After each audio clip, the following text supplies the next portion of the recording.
안녕하세요, 시청자 여러분. 종목 어디가 최슬기입니다. 미국의 요세미티 국립공원에는 암벽 등반 전문가들도 고개를 절레절레 흔드는 수직 절벽이 있습니다.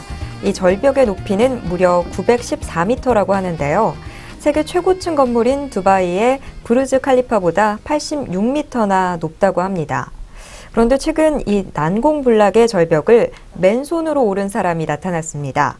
미국의 토미 콜드웰과 케빈 조기슨이 그 주인공인데요. 까마득한 절벽에서 먹고 자면서 19일 만에 등반에 성공했습니다. 이미 이 절벽 등반에 2번이나 실패한 경험이 있는 이들에게 3번째 도전이었던 이번 등반도 마냥 쉽지만은 않았다고 하는데요. 가장 어려운 구간을 통과하는 데는 무려 11번이나 실패했다고 합니다. 하지만 이들은 더딜지라도 꾸준히 노력하면 누구나 스스로 숨겨놓은 비밀의 벽을 정복하는 순간이 올 것이다 라는 말을 상기하면서 버텼다고 합니다. 오늘도 주식시장에서 힘든 하루 보내고 계신 우리 투자자 여러분께도 이 말 꼭 전해드리고 싶었습니다. 주식시장에서 수익 거두는 일, 언제나 늘 어려웠던 일인데요. 하루하루 성실하게 대응하는 것밖에는 방법이 없을 것 같습니다. 자, 그래도 저희가 그 대응 조금이라도 좀 쉽게 만들어 드리겠습니다. 오늘도 종목 어디가 조은권 대표와 함께 하겠습니다. 대표님 안녕하세요. 네, 반갑습니다. 네. 자, 이 주식시장에서 좀 제대로 살아남는 거, 언제나 늘 어려웠던 일인데요. 요새는 더 어려운 것 같아요. 그렇죠. 네. 그래도 좀 이렇게 지루한 싸움에서 이 전문가들은 좀 버티는 나름의 방법이 있을 것 같은데요. 우리 대표님의 비결은 뭐가 있을까요? 비결보다는요, 이제 항상 좀 어려울수록 좀 원칙에 투자하는 거죠. 네. 네. 자, 어려울수록 원칙에 투자를 해라. 자, 그 원칙 좀 자세하게 좀 풀어서 설명해 주시죠. 일단은 기본적인 원칙이라는 게 이제 바로 그런 거죠. 일단, 수급과 펀더멘털이 있다라고 하면은 보통 일반 대주주분의 투자하시는 분들께서는 주로 이제 수급을 많이 좀 보는 측면이 있어요. 물론 이제 수급도 이제 중요하지만은, 저는 이제 원래부터는 수급이나 재료보다는 어떤 그 기업에 대한 가치를 많이 보는 거예요. 가치 내지는 펀더멘탈, 기초 체력을 굉장히 좀 중시를 하기 때문에, 일단은 이 장이 좀 어려울수록 우리가 좀 급할수록 돌아가라라는 어떤 그런 옛날 그런 격언이 있듯이 시장도요, 이렇게 좀 어려울수록 원칙적인 거죠. 그러니까 소위 말하면 뉴스나 어떤 재료에 의해서 주가가 이렇게 크게 출렁출렁 거리는 거, 그런 것보다는요, 원칙적으로 기업이 실적 대비 저평가되어 있는 것들, 내지는 성장성이나 안정성 대비 기업이 좀 낮게 형성되어 있는 이런 주식들 좀 빠질 때마다 조금씩 이렇게 좀 담는다는 어떤 그런 생각으로 차근차근 대응하시면은요, 시장에서 그렇게 손해보지는 않는 어떤 그런 투자 전략이 아닌가. 네. 자, 이렇게 원칙에 충실하라는 말은 쉬운데 우리가 그렇죠. 가장 쉽게 잊어버리는 게 이런 부분인 것 같아요. 오히려 막 당황하고, 막 주식시장에서 나 혼자 손해보고 있는 것 같은 기분이 들 때 괜히 엉뚱한 선택하곤 하잖아요. 좀 현명한 선택을 하기 위해서는 원칙 다시 한번 상기해 보실 필요가 있을 것 같습니다. 자, 그런데 정말 이 주식시장이 우리를, 이 투자자분들 모두를 좀 정신없게 만들고 있습니다. 지난 한 주에도 주식시장은 또 정신이 하나도 없었는데요. 스위스에서 최저환율제를 포기해서 전 세계 금융시장 요동치기도 했습니다. 또 유가는 연일 하락세 보이고 있는데요. 대외 변수로 이렇게 불안한 모습을 보이는 시장에서 우리 투자자분들, 시청자분들 어떤 전략 취하시면 좋을지 좀 궁금해지는데요. 자, 우리 시청자분들 어떤 전략으로 시장에 임하시면 좋을까요?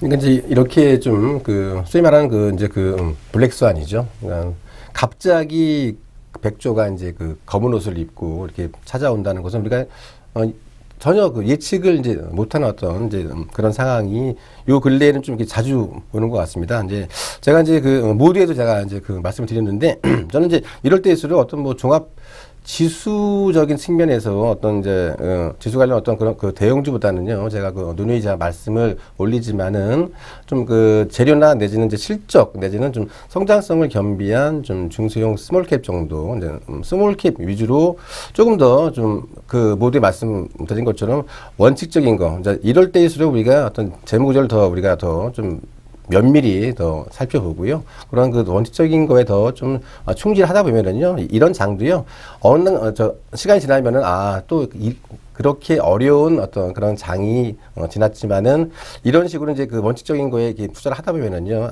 이제 이러한 장도 제가 그 당시에는 우리가 이렇게 해서 잘 겪었다 내지는 뭐 잘 이겨냈고 거기에 또 시장 수익률 대비 이상의 어떤 시장 수익률을 갖다가 얻을 수 있는 어떤 그러한 전략을 이제 짜는 게 저는 이제 바로 이제 그 원칙 그리고 이제 그 원칙 가운데서 어떤 그 코스피 어떤 대형주보다는 코스닥의 그 스몰캡 성장성과 재료 안정성이 이제 겸비된 그런 스몰캡 위주로 좀 선별적으로 투자를 하는 방법이 이런 장세에 조금이라도 좀 수익률 향상에 좀 도움이 되지 않을까, 네, 그렇게 보고 있습니다. 네.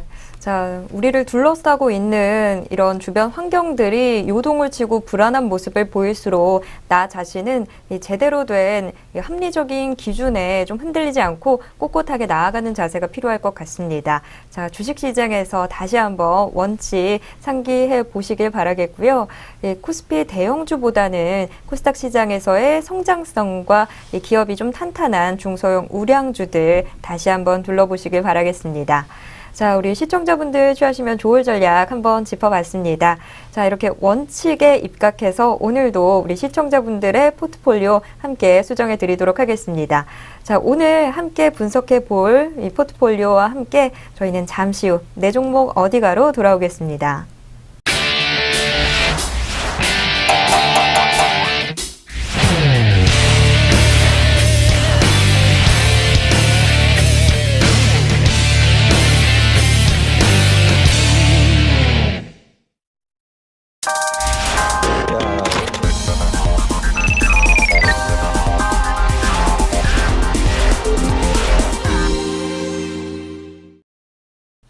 자, 오늘도 여러분의 포트폴리오 함께 분석해 보겠습니다. 오늘 저희가 분석해 볼 포트폴리오 화면으로 먼저 만나보겠습니다.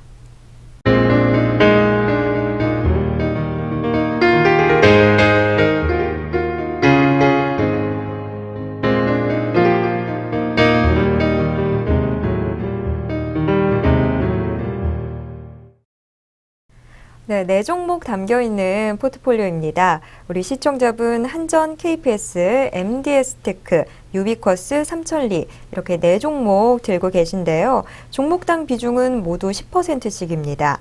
오늘 우리 시청자분의 첫인상은 가볍게 물량을 들고 있는 걸 선호하는 분이시구나라는 생각이 좀 드는데요. 자, 우리 대표님은 또 이 포트폴리오 어떻게 보셨는지 좀 궁금해집니다.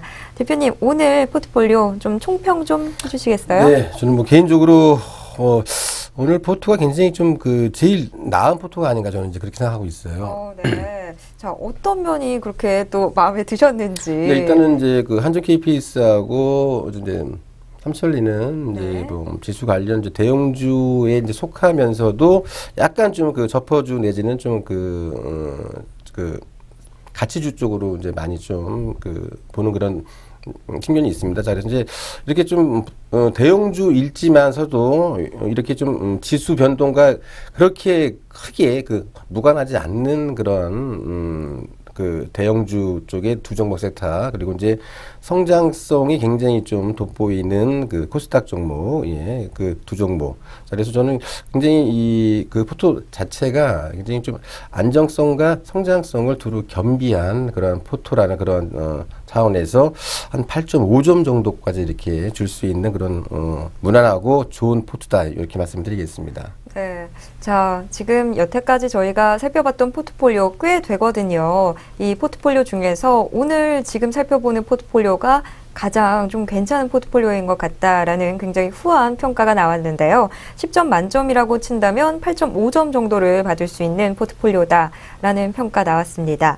일단 뭐 기업이 가지고 있는 가치와 또 앞으로의 성장성 참 고루 갖고 있는 굉장히 잘 짜여진 포트다 이렇게 평가를 해볼 수 있을 것 같은데요. 자, 이 포트폴리오 그렇다면 한 종목씩 좀 더 구체적으로 확인해 보도록 하겠습니다. 자, 첫 번째로 살펴볼 종목은 한전 KPS입니다. 한정 KPS 우리 시청자분은 84,700원에 매수를 하셔서 10%의 비중으로 들고 계신데요. 1월 21일 종가는 83,700원 기록했습니다. 한정 KPS 참 이번 주 굉장히 좀 주가가 요동을 쳤습니다. 통상임금 소송으로 20일에는 좀 급락하는 모습을 보였는데요. 또 하루 만에 다시 오름세로 돌아서는 모습 보이기도 했습니다. 참 이 통상임금이 노동계나 또 이 기업 사이에서 굉장히 좀 큰 갈등을 빚어내고 있는 요소인데요. 그 중심에 한정 KPS가 지금 있는 것 같습니다. 다만 이 한정 KPS 이 직원 4,300명이 회사에 대해서 통상임금 재산정에 따른 법정수당 등 차액분 지급을 청구하는 소송을 서울중앙지방법원에 제기했다는 소식이 전해지면서 좀 급락했던 부분이 있는데요. 증권가에서는 통상임금 충당금 이슈가 이 회사의 주가에 미치는 영향은 그렇게 크지 않다라는 분석 나오면서 주가는 좀 안정세 찾아가고 있는 것 같습니다. 이번 한 주 굉장히 큰 이슈가 됐던 종목인데 지금부터 이 종목 좀 자세하게 체크해 보도록 하겠습니다. 자, 한정 KPS. 일단 이 종목이 어떤 종목인지 좀 설명이 필요할 것 같은데요. 이 종목 소개 좀 해주시죠.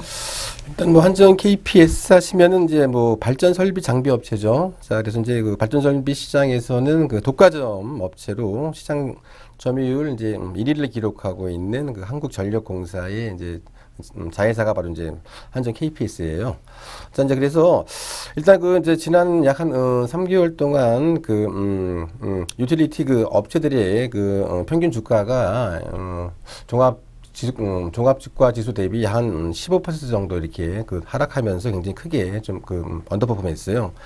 자, 이제 이렇게 유틸리티 업체들이 그 주가가 이렇게 고전을 면치 못한 이유 뭐 간략하겠죠. 네, 바로 이제 유가 하락의 어떤 부정적인 측면, 그리고 이제 뭐 전기 가스 요금 인하 가능성, 자 이제 이런 것들로 인해서 그 섹터 자체에 대한 그 매력도가 상당히 좀 많이 좀 그런 반감되는 그런 모습이었어요. 자, 그래서 이제 저는 이러한 그 업황 회복을 위해서는 바로 이제 이러한 그 불확실성이 그 먼저 일단 그 해소가 되어야 되는 만큼 현재 상황에서 좀 주가가 좀 많이 빠졌지만서도요, 좀 지금 주가 반등이 지금 그 일어나려면은 저는 이제 바로 이제 이런 불확실성이 먼저 해소가 돼야 되기 때문에 주가 반등은 다소 좀 더디게 일단은 진행이 될 수 있을 것을 일단 보여주고 있고. 이제 물론 이제 그렇게 보여지고 이제 있습니다만은 그 최근에 지금 주가 하락이 좀 많이 좀 심했어요. 자, 그래서 현재 구간대는 일단은 그 펀더멘탈 대비해서 좀 과도하게 빠진 만큼 일단 주가 조정 시에는 좀 저가 매수로 좀 이렇게 전체적으로 이제 대응을 하자, 이제 이렇게 말씀드리고요. 그 한정 KPS 이제 그 작년 3분기 실적을 보시면은요, 매출액이 한 7,400억 정도가 나왔습니다. 이제 영업이익이 한 1,170억 정도 기록했어요. 상당히 좀 양호한 실적이죠. 자, 이제 이러한 그 양호한 실적이 자 금년에도 계속 좀 이어질 것을 일단 보여주고 있다라는 거 우리가 좀 주목을 해야 될 것 같습니다. 자, 이제 올해 그 연결 기준으로 일단 그 따지는 예상 매출액이 약 한 1조 2천억 정도가 나올 것을 일단 보여주고 있습니다. 그리고 이제 영업이익이 한 2,100억 정도 이렇게 이제 나올 것을 보여주고 있습니다. 자, 이제 매출액 1조 2천억에다가 영업이익 한 2,100억 정도면은 이제 매출액 영업이익 모두 2014년보다는 그 증가한 수치예요. 자, 이제 그리고 지난 2013년이죠. 지난 2013년에 세워진 6차 그 전력 수급 계획에 일단 따르면은요. 국내 그 발전 설비는 2014년에 약 한 90.7기가와트에서 2027년에는 158기가와트로 크게 증가할 것을 일단 보여주고 있습니다. 자, 그 원전 설비 역시 그 2027년까지 11기를 비롯해서 석탄 발전이 한 27기 정도, 그리고 LNG 발전 23기 등 그 원전과 발전 설비 모두 다 그쪽이다 캐파가 증가할 것으로 일단 보여주고 있기 때문에 자, 이제 이런 부분들은 한정 KPS에는 굉장히 좀 긍정적인 그런 현상을 일단 보여주고 있는 그런 모습이고, 또한 한정 KPS의 모기업이죠. 자, 한국전력이 안전 재난 대비 그쪽 설비 고장 예방 차원으로 일단 2014년보다 예산을 갖다가 한 6천억 증가한 한 2조 한 1천억 정도를 일단 편성을 했습니다. 자, 이 발표 이후에 한정 KPS의 장비 실적에는 한 6천억 증가, 이거 뭐 그닥 그렇게 크게 그 장비 실적에는 영향을 주지 못할 것으로 일단 전망이 되어졌습니다만은 최근 그 지속적으로 지금 강조가 되고 있는 국내 발전소 그 어떤 그 발전소에 대한 어떤 그 안정성 강화, 자 이런 것들로 인해서 그 장비 관련 예상 집행이 일단은 그 확대된다는 점, 자. 이런 점들은 이제 향후 그 한전 KPS의 역할이 일단 커질 것으로 일단 기대가 되어지고 있기 때문에 자 이제 한전 KPS 같은 경우에는 좀 중장기적인 측면에서는 그 장기 투자자들은 굉장히 좀 유해 보입니다만은 단기적인 측면에서는 약간 좀 위에 올라가면 좀 정리를 해주고 좀 빠지면 다시 사는 어떤 그런 그 단기 매매로 대응하시는 게 좀 유해 보인다 이렇게 정리하겠습니다. 네, 한전 KPS 한국전력공사의 자회사인데요. 이 유틸리티 업체로 좀 분류를 해볼 수 있습니다.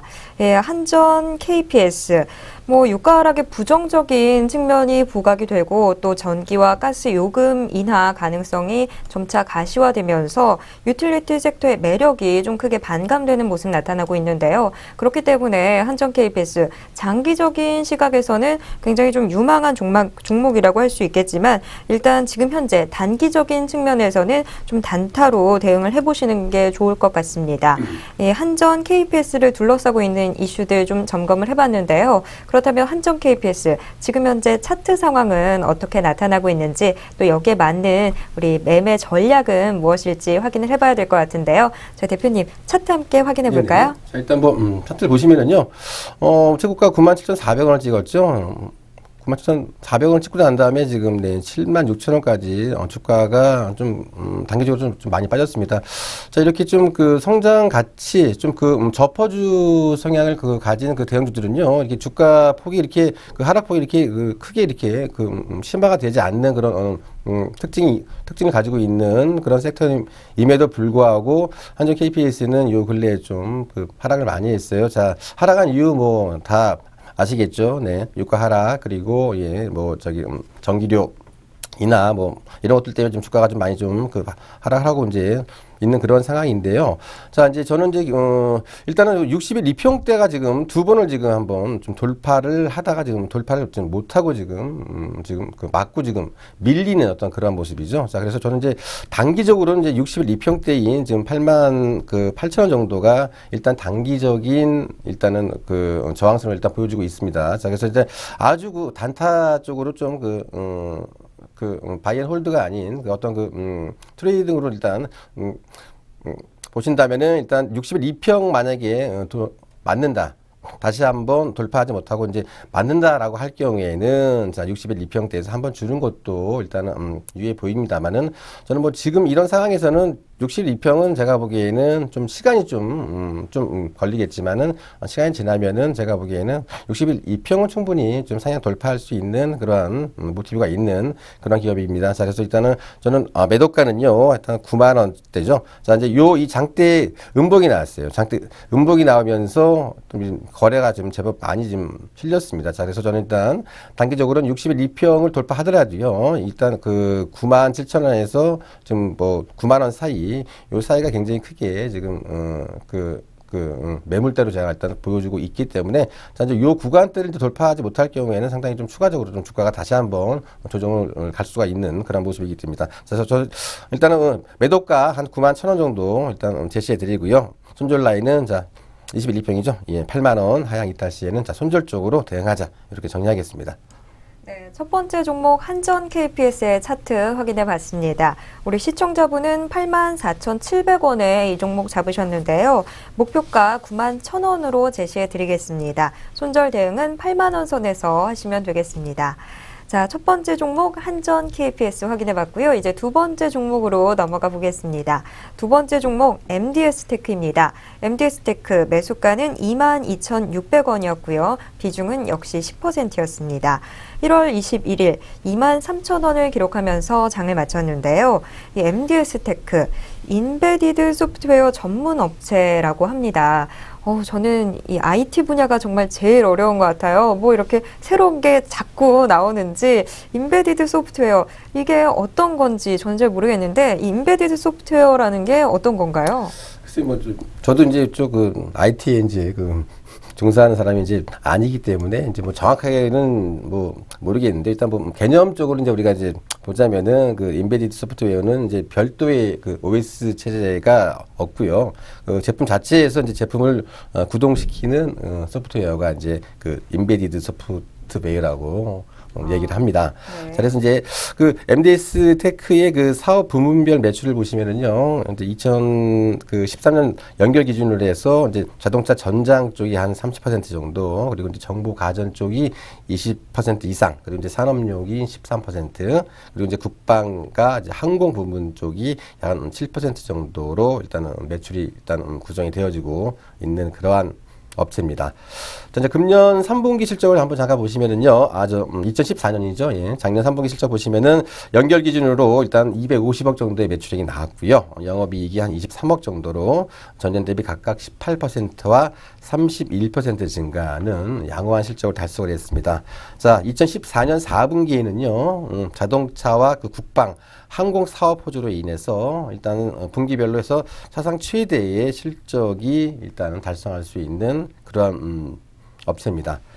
자, 이 MDS 테크는요, 일단은 그 인베디드 소프트웨어 그 산업 발전 그 방향에 맞춰서 일단 다양한 산업을 대상으로 지금 시장 영역을 확대하고 있는 그런 상황이죠. 자, 그래서 이제 그 삼성전자와 지금 LG전자 등을 포함해서 지금 글로벌 대기업들이 그 사물 인터넷과 그리고 이제 스마트 그 키 부품 등으로 지금 중장기 지금 개발 목표를 지금 전면에 지금 내세우고 있기 때문에 자, 이제 일단 그런 부분들로 인해서 그 시장 프리미엄 개선이 기대가 되는 그런 팩터라는 점에서 굉장히 좀 긍정적인 그런 업황이에요. 자, 그래서 그 MDS 테크는요, 일단 그 산업 트렌드하고 딱 그 맞아 떨어지는 그러한 기업이다.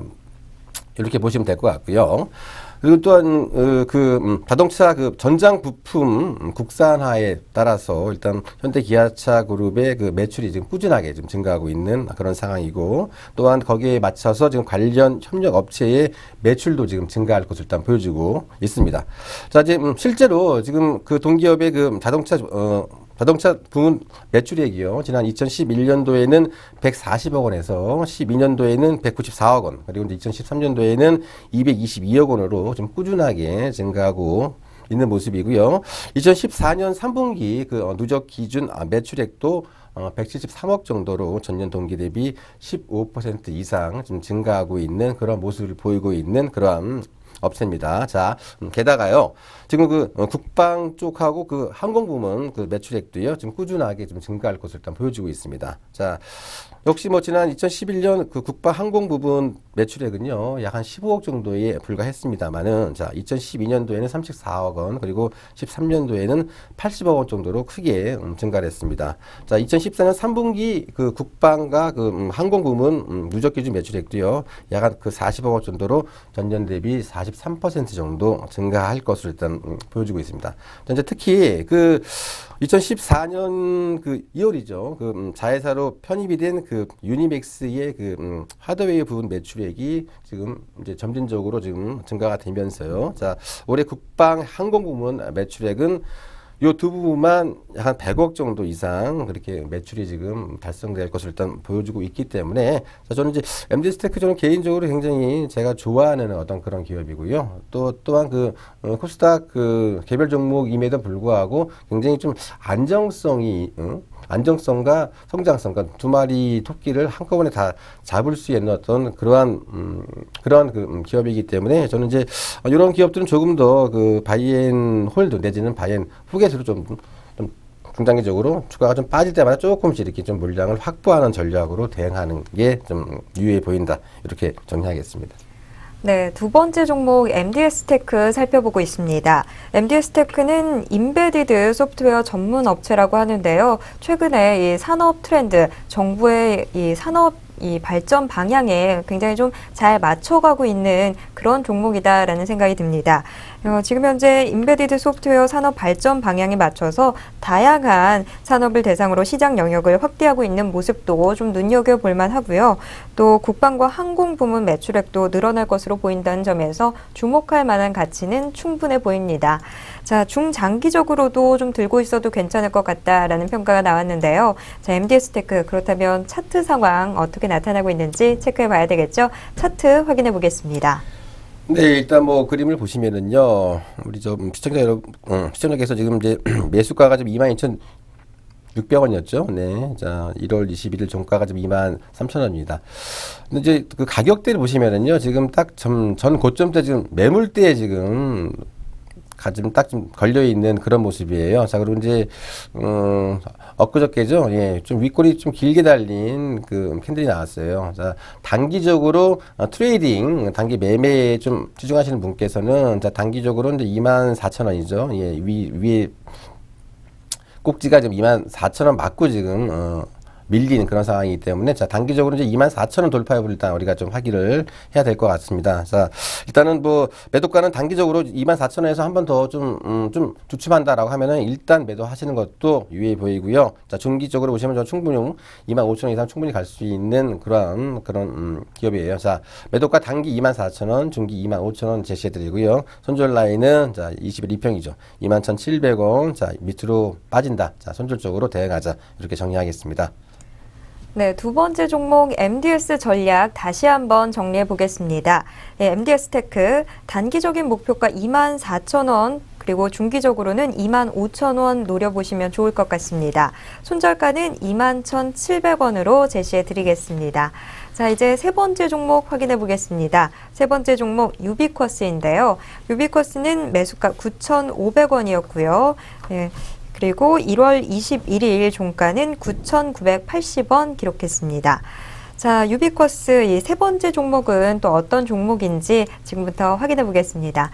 자, 유비쿼스 어떤 종목인가요? 네, 유비쿼스 불과 한 3년 전에 굉장히 좀 코스닥에서 좀 그 시장을 좀 후끈 들었다 놨다 했던 종목이 바로 이제 유비쿼스예요. 자, 이 유비쿼스는 이제 유선 인터넷 네트워크 장비 정보 업체입니다. 그래서 이제 유무선 인터넷 데이터 그 전송 장비인 스위치하고요. 그리고 이제 유선 인터넷 전송 장비인 FTTH용 장비 등을 제조 판매하는 그런 업체예요. 자, 이제 2014년 상반기 기준 매출 비중이 그 스위치 쪽이 약 한 32% 정도, 그리고 이제 FTTH가 22%, 그리고 이제 그 밖에 지능망 솔루션 개발 그리고 이제 유지 보수 및 상품 등에서 일정 부분의 이제 매출이 발생하는 그러한 기업이에요. 자, 이 유비쿼스의 그 제품은요, 일단은 그 통신 사업자들이 어떤 그 인터넷 서비스를 제공하기 위해서 구축하는 그 가입자망을 구성하는데 사용되기 때문에 일단 그 통신 사업자들의 그 투자 그 여부에 따라서 좀 영향을 받는 그러한 업황이에요. 자, 이 동기업의 그 주요 고객사는요, 바로 이제 LG U+와 KT가 있습니다. 자, 작년 3분기 실적 보시면은요, 자, 개별 기준 매출액이 674억 나왔고요, 영업이익이 119억 나왔습니다. 자, 영업이익률 얼추 붙들어서 한 20% 정도 이렇게 근접하는 높은 영업이익률을 기록하고 있는 그런 기업이에요. 자, 이 유비쿼스는요, 일단 그 기업 가치의 그 추세를 파악하는 그 미국의 굉장히 좀 그 전설적인 투자자가 있습니다. 앵커님 혹시 그 제임스 길리건이라는 사람 혹시 아시나요? 글쎄요, 저는 이 투자 대가라고 하는데 오늘 네. 처음 알아서 네, 지금 그렇죠. 좀 부끄러운데요. 자, 어떤 분인지 또 어떤 이 기준을 세웠는지 좀 이야기 들어보겠습니다. 네네, 일단은 우리가 이제 그 투자 대가라고 하면은 이제 뭐 워렌 버핏이나 이제 그 몇 분밖에 이제 우리가 이제 안 적이 되는데, 좀 찾아보면은 뭐 피터 런치 이런 분 말고 굉장히 좀 그 가치적으로 이제 가치 투자의 그 대가들이 좀 많이 있어요. 그래서 이 제임스 길리건 하면은요, 일단 그 미국 펀드 운용사에서 뭐 크게 한 그 60억 달러죠. 그러니까 우리나라 돈으로 한 6조 정도 이렇게 그 펀드 자산을 성공적으로 이끌었던 그 펀드 매니저고요. 이제 이 양반인 이제 그 기업 그 매수 타이밍을 갖다가 이제 어떻게 잡았냐면은요, 일단은 기업에 대한 매 분기 실적을 갖다가 이제 체크를 합니다. 그래서 이제 체크를 난 이후에 그 기업 가치의 그 추이가 이제 바뀌는 그 굴절 시점이 있어요. 그러니까 기업의 그 기업 가치의 그 추이가 바뀌는 이제 굴절 시점이라는 것은 이제 예컨대 그 지난 분기에 매출이 약 한 10% 정도 이렇게 감소가 됐는데 이번 분기에는 매출이 약 한 2% 정도밖에 이렇게 감소가 안 됐어요. 자, 이제 매출 감소 비중이 최소화할 때 이제 이 양반은 그때 무조건 주식을 갖다가 이제 그 매수를 하는 이제 그러한 사람으로 정평이 나와 있는 사람입니다. 자, 그래서 이제 이 양반이 그 추구하는 그 슬로건이 그 최고의 투자라는 것은 그 주가가 싸더라도 그 쓸모없는 기업을 사는 게 아니고 잠시나마 좀 길을 잃은 기업 내지는 인기가 잠시나마 떨어진 그런 기업들에 갖다가 인기가 떨어질 때 잠시나 또 길을 잃을 때 그때 이제 매수를 하는 이제 그러한 스타일이 바로 이제 그 제임스 길리건이에요. 자, 이제 이 양반은 그 종목을 갖다가 딱 지금 한 네 가지 정도로 해갖고 이제 종목을 갖다가 이제 선정을 하는데요. 일단은 이제 첫 번째가 이제 최근 실적이 굉장히 좀 그 호주세를 보이고요. 그리고 그다음에 그 마진율이 일단 좋아야 됩니다. 그리고 이제 두 번째가 재무 구조가 당연하게 건전한 기업이고 최근 5년간 연평균 주당 순이익이죠. 자, EPS 성장률이 또 8% 이상의 이상 그리고 또 15%또 미만인 기업들 그리고 자기 자본 이익률이죠. 예. ROE가 약 한 10% 이상이고 부채 비율이 100% 미만인 기업. 그리고 이제 마지막으로 자, 이제 이자 수익에서 비용을 뺀 값이 이제 양수의 값이죠. 그러니까 플러스를 기록하면은 자, 기록하고 재무 구조가 이제 양호한 것으로 일단 봤는데요. 자, 바로 이제 유비커스가 바로 이 제임스 길리건이 그 조건에 굉장히 좀 그런 그 부합하는 그러한 종목이 바로 이 유비커스라는 거예요. 자, 이 기업도 참 보시면은요. 자, 2분기 연 환산 실적 기준으로 지난 5년간 연평균 EPS 증가율이 성장률이 한 10% 정도 그리고 자기 자본 이익률이 12.7%로 12.7%입니다. 자, 그래서 그런 조건에 일단은 충족을 했고요. 자, 작년 2분기 말 부채 비율은 이 유비커스는 14%밖에 안 돼요. 자, 그래서 이제 100% 미만에 또 충족을 했죠. 그리고 이제 이자 비용에서 이자 수익을 뺀 값이 약 40억 원 정도로 양수를 기록하고 있는 그런 업체이기 때문에 자, 바로 그 제임스 길리건이 택했던 그런 종목하고 그런 그 조건하고 굉장히 딱 그 부합이 되는 그 종목이 바로 이제 유비커스이기 때문에 자, 이제 이런 종목들은 좀 길게 오신다면은 충분히 제가 보기에는 뭐 시장 수익률 이상 크게 이제 수익이 날 수도 있는 그런 기업이기 때문에 저는 이제 또 그리고 또 이제 그 이 기업은 또 2009년부터 꾸준하게 좀 배당을 갖다가 지금 해왔던 기업입니다. 그리고 이제 그 배당 성향도 계속 꾸준하게 좀 증가가 되어지고 있는 점, 자 이런 걸 이제 감안할 경우에 2014년과 올해에도 배당금이 좀 큰 폭으로 좀 증가할 것으로 일단은 보여지고 있기 때문에 자 유비커스 중기적 관점에서는 좀 진짜 정말 좀 아까운 주식이고 좀 더 좀 여유가 되면은 좀 저가에서 좀 매수를 할 수 있는 그런 기업이 아닌가 저는 이제 그렇게 보고 있습니다. 네. 자, 세 번째 종목 유비쿼스 살펴보고 있습니다. 유비쿼스는 인터넷 네트워크 장비 전문 업체인데요. 자, 우리가 이 전문가들의 의견에 귀를 기울이는 이유, 아무래도 전문가들의 말에는 훨씬 더 신뢰가 담겨 있기 때문일 텐데요. 이 전문가들 중에서도 더 대단한 이 투자의 대가가 선정하는 이 투자의 기준과 부합하는 종목이라고 하니까 이 종목 괜히 더 마음이 가고 참 예쁜 종목이구나 싶은 그런 생각이 드는데요. 자, 이렇게 칭찬을 많이 받은 이 종목, 지금 현재 차트가 어떻게 움직이고 있는지 좀 궁금해집니다. 대표님, 차트 함께 살펴보겠습니다. 예, 일단 뭐 차트를 보시래도 뭐 사상 뭐 최고가를 지금 경신하고 있는 그런 모습이에요. 완전 좀 일봉인데, 자 이제 1월 21일 종가는 좀 오늘 좀 그 낙하산이 달렸죠. 예, 윗골이 1,700원에서 일단 뭐 단기적으로 이제 차익 실현 매물이 좀 많이 좀 나왔습니다. 자, 그래서 일단 1월 21일 종가 기준으로 봐서는 일단은 뭐 위로 갈 그럴 그 모습은 아닌 것 같죠. 그렇죠? 예, 너무 위에 지금 낙하산이 윗골이 길게 달린 지금 양성이 좀 나왔기 때문에 일단은 뭐 크게 위로 뭐 올라갈 수 있는 어떤 그런 것보다는 여기서 한번 조금 더 그 에너지 응집을 좀 더 추가적으로 이제 할 수 있는 이제 그러한 그 모습인데요. 자, 이제 주봉 보시면은요, 예, 뭐 전고점을 충분히 다 돌파했습니다. 거의 뭐 신고가를 지금 경신하고 있는 그러한 모습이죠. 자, 이런 신고가 다 이유가 바로 있다는 거죠. 연평균 5년 동안 꾸준하게 EPS 성장률 이런 것들 딱 보면은요. 자, 기업이 한 해 하나가 그 바뀔수록 한 해가 지나면 지날수록 기업에 대한 가치나 아니면 성장성 더더욱 더 돋보이는 종목이 바로 이제 유비커스예요. 자, 저는 일단은 자, 매도가는 좀 길게 봤습니다. 일단 11,000원 충분히 갈 수 있는 종목이죠. 자, 1월 21일 종가가 장중에 17,000원을 찍었기 때문에요. 자, 11,000원 뭐 아무런 의미가 없습니다. 저는 이제 단기적으로 한 11,000원까지 충분히 간다. 자, 매도가 11,000원 제시해드리고요. 자, 손절가 이런 주식도 뭐 쉽게 뭐 파는 게 아니죠. 자, 9,100원 정도 좀 이탈 시에는 한번 좀 생각을 해보자. 21 2평대죠. 이제 9,100원 이탈 시에는 자, 손절적으로 대응하자. 이렇게 정리하겠습니다. 네, 세 번째 종목 유비쿼스의 차트 확인해 보면서 매매 전략도 좀 함께 짜봤습니다. 유비쿼스, 우리 시청자분은 9,500원에 매수를 하셨는데요. 목표가 11,000원으로 제시해 드리겠습니다. 손절가는 9,100원 이렇게 정리해 보겠습니다. 자, 세 번째 종목 유비쿼스까지 확인을 해봤고요. 이제 마지막 종목 체크해 보겠습니다. 마지막 종목은 삼천리입니다. 우리 삼천리 시청자분은 매수가 14만 원이었고요. 비중은 10%입니다. 1월 21일 삼천리는 13만 6천 원으로 장을 마쳤는데요. 자, 삼천리 지금부터 좀 확인을 해보겠습니다.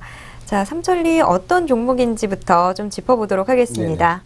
삼천리 자전거하고 사이 좀 아시죠? 이 설명이 좀 필요할 것 같은데요. 그래요? 제가 또 네. 말로 풀어서 하려니까 지금 순간 당황을 해서. 네. 이 삼천리 자전거야 이제 자전거 네. 업자고요. 삼천리는 이제 그 도시가스 공급 업체입니다. 네. 일단 인천과 이제 경기도 지역을 이제 경기도 지역의 그 도시가스 공급 업체죠. 자, 그래서 이제 공급량 기준으로 좀 이제 국내 1위의 점유율을 갖고 있는 그런 기업이에요. 자, 이제 그 도시가스 쪽이면 뭐 경기 변동과 일단은 좀 연관성이 낮은 산업이죠.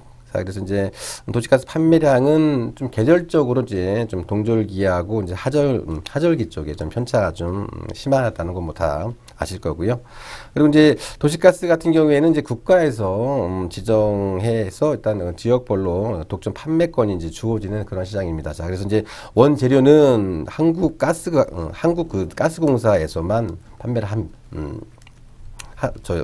하는 거죠. 자, 그래서 이제 삼천리도요. 일단 원재료는 한국가스공사에서 일단은 공급을 해서 일단 인천과 경기도 지역에 이제 도시가스를 배급하는 그러한 업체예요. 자, 이제 작년 3분기 실적 잠깐 점검해 보시면은요. 자, 연결 기준으로 해서 매출액이 5,613억 나왔습니다. 자, 전년 동기 대비 한 7% 정도 이제 증가했습니다만 영업 손실이 한 53억 정도로 적자 지속이 지금 계속이 되고 있는 그런 상황입니다. 자, 이제 그렇지만은 그 영업 적자 폭 그 53억이라는 그 영업 적자 폭이 전년 동기 대비 그 한 절반으로 축소가 되었고요. 2014년 4분기에는 일단 세전 이익으로 봐서는 일단 흑자 전환이 일단은 예상이 되어지고 일단 보여지고 있는 그런 업체입니다. 자, 그러면 왜 2014년도 4분기에는 왜 흑자가 되어질까? 자, 바로 이제 도시가스 부분 영업 적자는 전년도하고 일단은 비슷하지만은 그 에스파워 가동으로 인해서 그 발전 관련 영업이익이 신규로 추가되었기 때문이에요. 자, 이 삼천리는요, 지난 7월이에요. 자, 2014년 7월 달에 그 포스코 건설이 보유한 에스파워 지분 1%를 갖다가 양수받음에 따라서 지분율이 51%로 변경이 되면서 연결대상 종속 법인으로 편입이 되었습니다. 자, 그래서 올해 그 에스파워 매출액은요, 약 한 8,300억 정도에서 한 8,700억 정도, 그리고 한 영업이익이 한 600억 정도가 일단은 나올 것으로 보여지고 있습니다. 자, 이제 기존의 그 사업 부분은 전년과 비슷하지만 이제 새로운 쪽에서 이렇게 큰 폭의 영업이익이 발생이 되면 당연하게 뭐 기업이야 당연하게 좋아질 수밖에 없겠죠. 그리고 또한 그 도시가스의 어떤 그 유통 부분 이익에 대한 그 안정성, 그리고 이제 그 신규 에너지 사업에 대한 그 이익이 지금 점차적으로 지금 추가되어지고 있기 때문에 어떤 현재 시점에서 현재 어떤 그 관점에서 그 도시가스 어떤 그 주가 상승에 대한 좀 모멘텀은 좀 충분히 있는 그러한 모습이기 때문에 자, 일단은 그 뭐 삼천리 같은 경우에는요, 뭐 금년 뭐 1월 달부터 해갖고 약간 그 5% 정도 내외의 그 요금 인하가 일단은 그 가스 요금 인하가 지금 매정이 되어지고 있는 그런 상황이지만은 현재 지금 연료비 연동제가 지금 시행되고 있는 그런 상황이기 때문에요. 일단은 그 원료비 하락이 그 원칙대로 요금에 그 반영되는 것으로 일단 도시가스 요금 인하가 그 기업 그 가스 업체에 대한 이익 추정에는 그렇게 큰 영향을 그 미치지는 이제 않을 것으로 일단 보여지고 있기 때문에 자 이제 삼천리 같은 경우에도 좀 주가 조정 시에는 좀 중기적인 차원에서는 좀 저가 매수로 좀 대응을 하는 그런 전략이 좀 유효해 보인다 이렇게 말씀을 드리겠습니다. 네. 자, 삼천리 이 종목 확인해 보고 있습니다. 인천 경기도 지역의 도시가스 공급 업체인데요. 저희가 초반에 이 포트폴리오 좀 전체적으로 살펴보면서 삼천리와 제일 첫 번째로 확인을 해봤던 한정 KPS 같은 종목들 대형주지만 그래도 좀 가치주로서의 역할 좀 충분히 하고 있는 종목들이다라고 설명을 드렸습니다. 이 가치주로서의 삼천리 저희가 지금 체크를 해보고 있는데 지금 현재도 좀 긍정적인 평가 나왔습니다. 예, 주가 조정 시에 중기 차원에서 저가 매수의 전략이 유효해 보인다라는 설명 나왔는데요. 그렇다면 지금 현재 차트 어떤 흐름 보이고 있는지 우리는 어떤 매매 전략을 취하면 좋을지 체크해 보겠습니다. 네, 일단은 뭐 차트를 보시면은요, 일단 매수가가 지금 14만 원대거든요. 그러니까 이제 우리 시청자께서 이제 매수를 하시고 난 다음에 주가가 좀 이제 빠진 것 같아요. 그렇죠? 그래서 일단은 매수가가 일단은 조금 좀 높게 좀 잡은 게 좀 한 가지 좀 흠이면은 좀 흠일 것 같아요. 자, 그래서 저는 일단은 뭐 가격적인 차원에서는 그렇죠. 예, 13만 원대에서 일단 뭐 이중 바닥을 갖다가 지금 형성을 좀 했습니다. 형성을 하고요. 자, 일단 뭐 일단 주가에 좀 지금 뭐 유가 하락 그리고 이제 그 도시가스 요금 인하에 대한 이런 그 악재들이 일단 이쪽에서 좀 선반영이 지금 이제 되어진 거죠. 자, 이제 선반영이 지금 되어져서 지금 주가가 좀 이렇게 좀 하락을 한 거로 일단 보여주고 있기 때문에 저는 일단은 뭐 여기서 뭐 추가적인 하락보다는 좀 점진적으로 좀 우상향으로 갈 개연성이 굉장히 좀 높은 그런 위치예요. 이제 다만 이 삼천리도 일단 20일가 좀 60일 2평이 지금 위에 지금 그 저항선이 지금 걸려 있습니다. 자, 이제 이 부분을 갖다가 이제 돌파를 이제 여부를 한번 일단은 면밀히 한번 좀 체크를 한번 하셔야 될 것 같은데 저는 일단은 뭐 매도가는 일단은 뭐 매수가가 지금 14만 원이기 때문에 약간 좀 높게 좀 들어가졌어요. 자, 그래서 일단은 단기적으로 보신다면은 매도가는 한 14만 3천 원 정도에서 한번 일단 잘라주시고 추가적으로 이제 뭐 중기적으로 이제 보시는 종목이기 때문에 이렇게 그 중기적인 종목들은요, 절대로 이렇게 빨간불 나거나 이렇게 급하게 시세 올라가면 이렇게 그 추격 매수하는 것보다는요, 좀 더 밑에 좀 저가적으로 좀 이렇게 받쳐놓는 전략을 해서 조금씩 이렇게 좀 저가로 좀 이렇게 그 물량을 좀 확보하는 그러한 전략이 유효해 보이기 때문에 자 일단은 뭐 매도가는 일단 14만 3천에서 한번 일단 잘라주시고 추가적으로 뭐 빠지면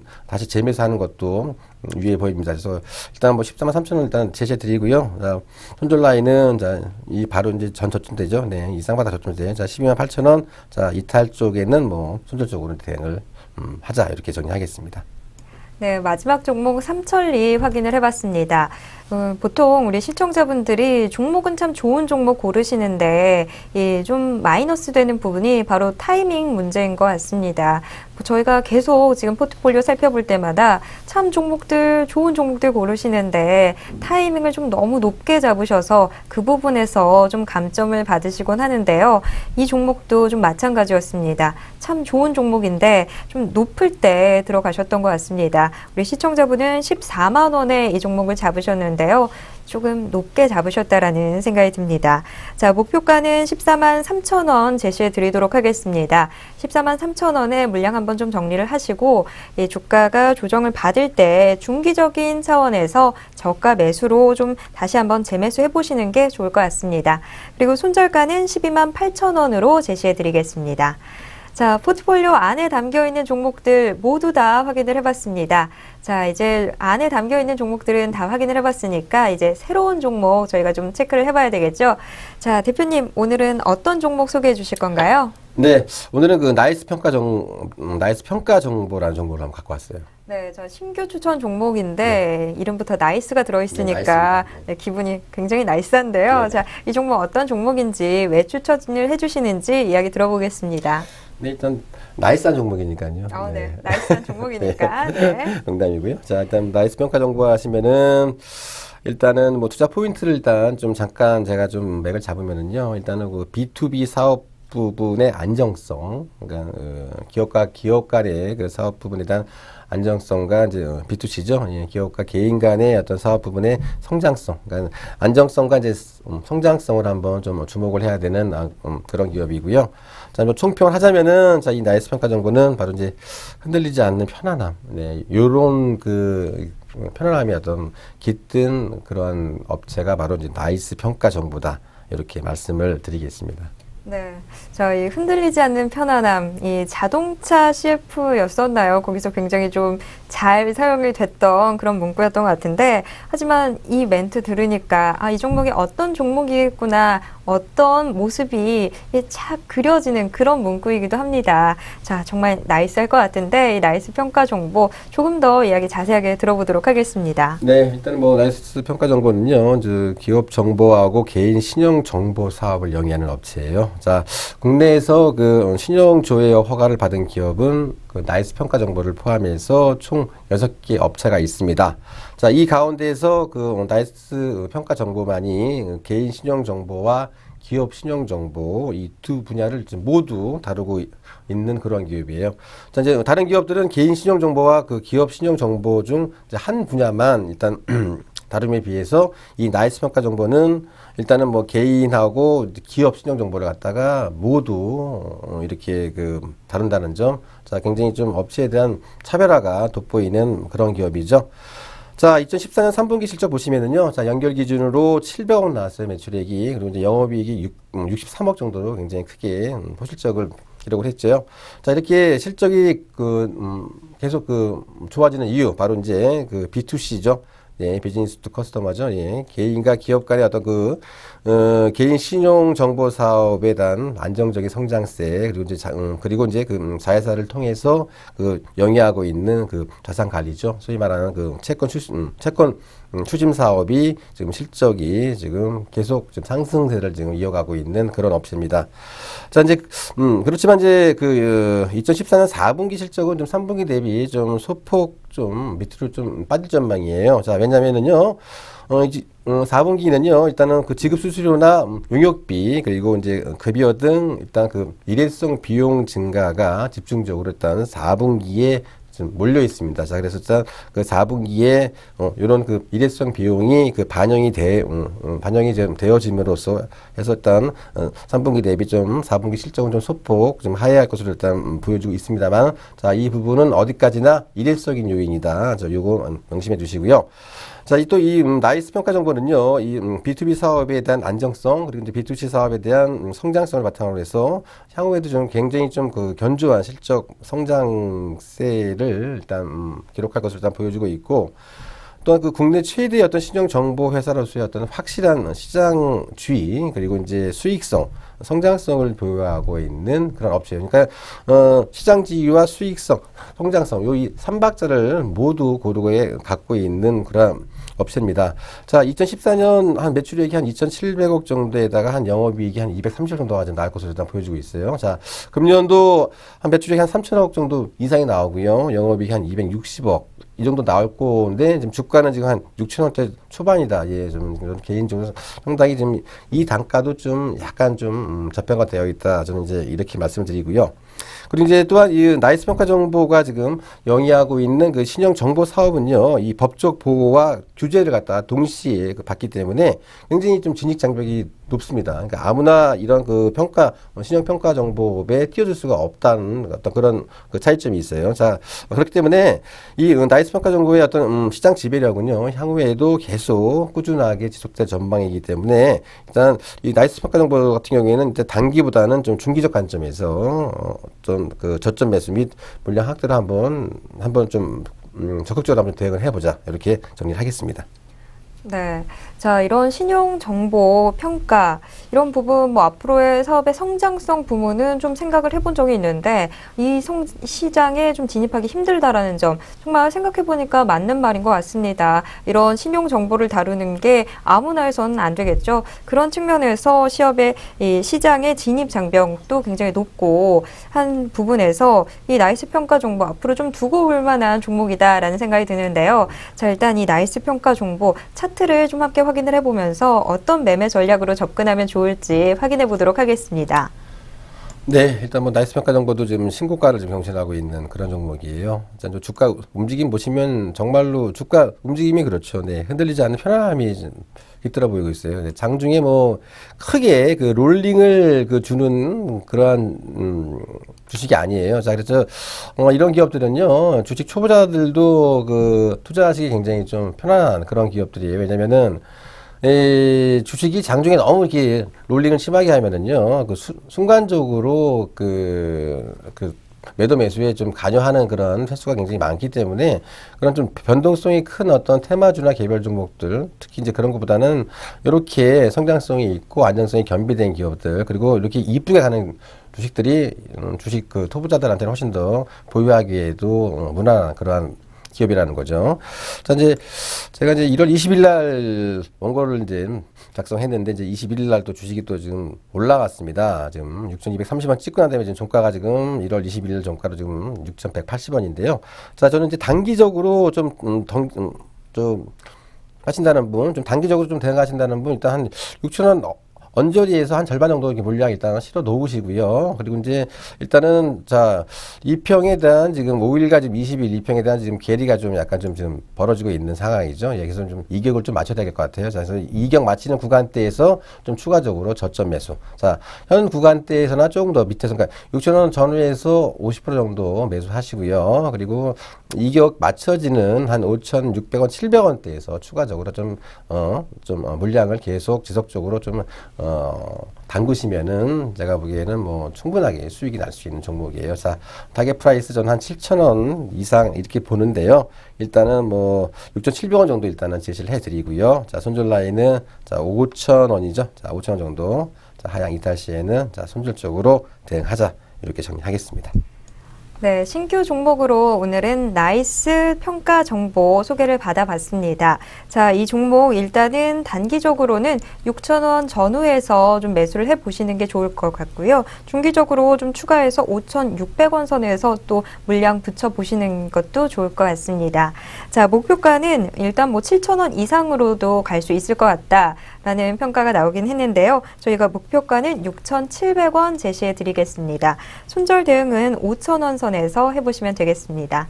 자, 신규 추천 종목까지 소개를 받아봤습니다. 자, 우리 시청자분이 보유하고 계신 종목들 지금 현재 어디로 가고 있는지 체크해봤습니다. 지금 이 시간 내 종목 어디가 시간이었습니다.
네, 오늘도 우리 시청자 여러분의 포트폴리오 함께 분석을 해봤습니다. 내 포트폴리오도 전문가가 저렇게 좀 찬찬히 살펴봐줬으면 좋겠다 하시는 우리 시청자분들 주저하지 마시고요. 저희 SS증권방송으로 연락해 주시길 바라겠습니다. 자, 오늘도 함께 해주셔서 고맙습니다. 저희는 다음 이 시간에 다시 뵙도록 하겠습니다. 고맙습니다.